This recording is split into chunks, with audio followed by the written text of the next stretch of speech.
अभी मोदी जी ने सारी योजनाएं गिना दी। आज ग्राम पंचायत नवा गांव में मोदी जी का गारंटी पे गारंटी रथ आज पहुंच गया है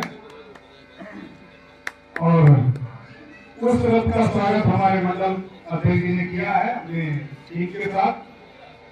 इस ग्राम सभा के जितने भी निवासी उपस्थित हैं, मैं सबका हार्दिक स्वागत अभिनंदन करता हूँ। मंच में विराजमान हमारे मंडल के मंडल अध्यक्ष रमाकांत मिश्र जी का मैं हार्दिक स्वागत अभिनंदन करता हूँ। मंच में विराजमान हमारे प्रेम शास्त्री जी मंडल के उपाध्यक्ष, उनका भी मैं हार्दिक स्वागत अभिनंदन करता हूँ। देवी द्विवेदी जी मंडल के उपाध्यक्ष, इनका भी मैं हार्दिक स्वागत अभिनंदन करता हूँ। सब प्रकाश तिवारी जी मंडल के उनका भी मैं हार्दिक स्वागत अभिनंदन करता हूँ। मित्रों, मैं सिर्फ इतना बताना चाहता हूँ कि 2014 से पहले हमारा उत्तर प्रदेश, हमारा गांव, हमारा शहर, हमारा जिला कैसा था, ये सब आप लोगों ने देखा होगा। 14 के बाद जो परिवर्तन आया वो भी आपके बीच है। 14 से पहले भी सरकारें थी, तब ये लाइट की व्यवस्था आप लोगों ने देखा होगा। तब आप लोग सोच रहे थे कि लाइट कब आएगी, यही था ना। 14 से पहले जो समाजवादी पार्टी की सरकार थी, बसपा की सरकार थी, तो हम लोग शहर में भी इंतजार करते थे कि लाइट कब आएगी।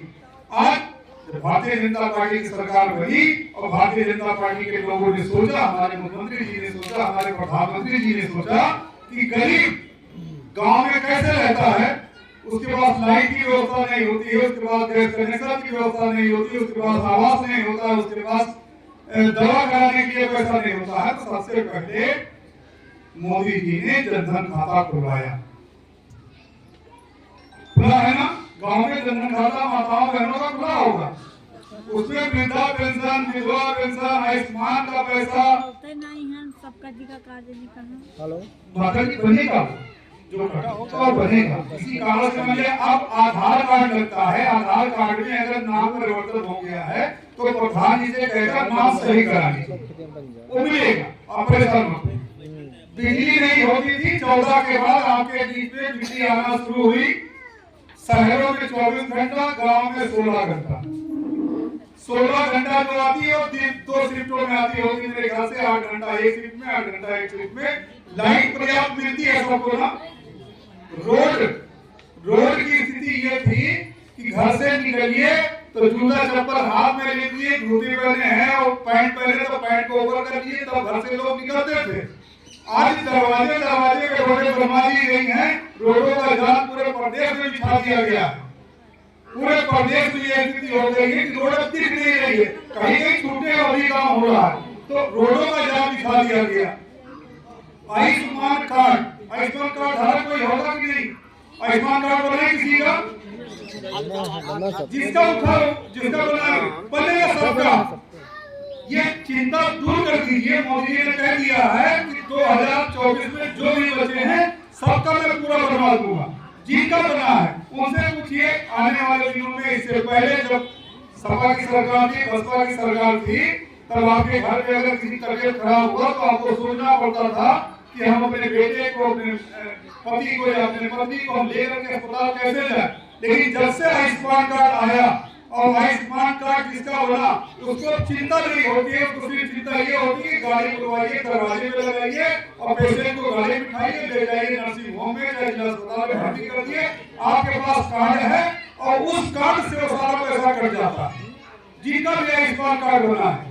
तो ऐसे लाभ जिनको मिला है वो माननीय प्रधानमंत्री जी की वजह से मिला है। माताएं बहनें लकड़ी से चूल्हा जलाती थी, लकड़ी से खाना बनाती थी, उनके आंखें कमजोर हो जाती थी, उनके फेफड़े में धुआं आ जाता था, उनको टीबी की बीमारी हो जाती थी। माननीय मोदी जी ने सोचा कि हम घर घर गैस कनेक्शन पहुंचवा देंगे तो हमारी माताएं बहनें गैस से जब खाना बनाएंगे तो उनको कोई बीमारी नहीं होगी। मेरे ख्याल से लगभग घरों में आ गया होगा गैस, ऐसा नहीं है, लगभग घरों में आ गया है और गैस से खाना बनाने में घर में कोई बीमारी नहीं होती है। मोदी जी ने सोचा हम लोग लिए, क्यों सोचा?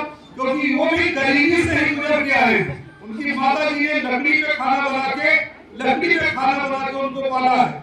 बहुत ही गरीबी उन्होंने देखी है।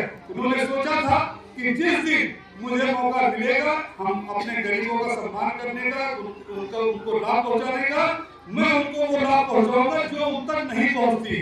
एक जमाना था जब राजीव गांधी जी देश के प्रधानमंत्री थे, उन्होंने कहा था कि मैं 1 रुपए भेजता हूं तो 15 पैसा पहुंचता है और 85 पैसे लोग रास्ते में खा जाते हैं। लेकिन आज मोदी जी ने जनधन खाता खोला है, अगर वो 100 रुपए भेजते तो 100 रुपए आपके खाते में पूरा आता है, 1 रुपए नहीं करता है। तो इस तरह की सरकार हमको चाहिए जिसमें किसी प्रकार की कोई बेईमानी ना हो। आपको खाद्यान्न मिल रहा है कि नहीं मिल रहा है? कितने लोगों को इसमें से खाद्यान्न मिल रहा है?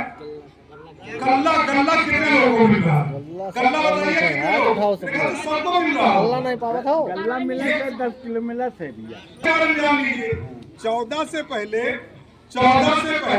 जब समाजवादी पार्टी की सरकार थी, जब बसपा की सरकार थी, तो 6 महीना आपको नहीं मिलता था। याद है? वो दिन याद कर लीजिए और आज का दिन याद कर लीजिए। जब अंगूठा लगाएंगे तब आपको गल्ला मिलेगा, अंगूठा नहीं लगाएंगे तो आपको गल्ला नहीं मिलेगा। अब ये समय आ गया है, ईमानदारी से आप क्या, अरे भाई आधा किलो दही कम हो गया होगा, किसी कारण से कम दे दिया होगा, ऐसा भी हो जाता है।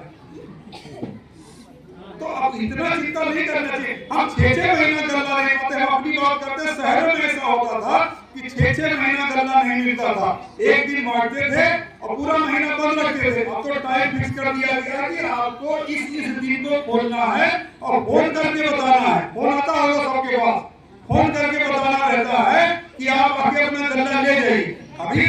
कभी कोई सरकार ने ऐसा किया है कि आपको बुला के गल्ला दे, आपको बुला के कोविड का टीका लगवाओ? कभी ऐसा नहीं हुआ है। लेकिन जब से भारतीय जनता पार्टी की सरकार आई है, भारतीय जनता पार्टी की सरकार ने गरीबों के बारे में सोचा है, केवल गरीबों के बारे में सोचा है कि किसके पास आवास नहीं है, किसके पास आयुष्मान नहीं है, किसको खाद्यान्न नहीं मिल रहा है, किसके घर कौन सी बीमारी है। उस बीमारी के बारे में भी अभी जल्दी कैबिनेट ने फैसला किया है कि हर घर जा करके डॉक्टर्स उनके घर का चेकअप करेंगे, उनके परिवार का चेकअप करेंगे और वो चेकअप रिपोर्ट बनाएंगे। अगर उनके घर में कोई बीमारी है तो सरकार खुद उनको फ्री में दवा करके उनका इलाज करेगी और उनको ठीक कराएगी। इतना तक हमारी सरकार सोचती है। घर पहुंचने का अभी कैबिनेट पास हुआ है इसी अगले हफ्ते। बिल्कुल चिंता मत करिए, हमारी भारतीय जनता पार्टी की सरकार है। तो मैं आपसे इतना निवेदन करने आया हूँ कि माननीय मोदी जी का रथ आया है और माननीय मोदी जी ने आप तक संदेशा भेजा है कि हम आपके लिए करते क्या है। अगर हमने आपके लिए किया है तो आपका फर्ज ये बनता है कि 2024 में माननीय मोदी जी को पुनः प्रधानमंत्री बनाइए। जो भी काम आपके छूटे होंगे उसमें सारा पूरा काम कराने का प्रयास करूंगा। मैं ज्यादा समय न लेते हुए अपनी वाणी पे ध्यान देता हूँ। धन्यवाद।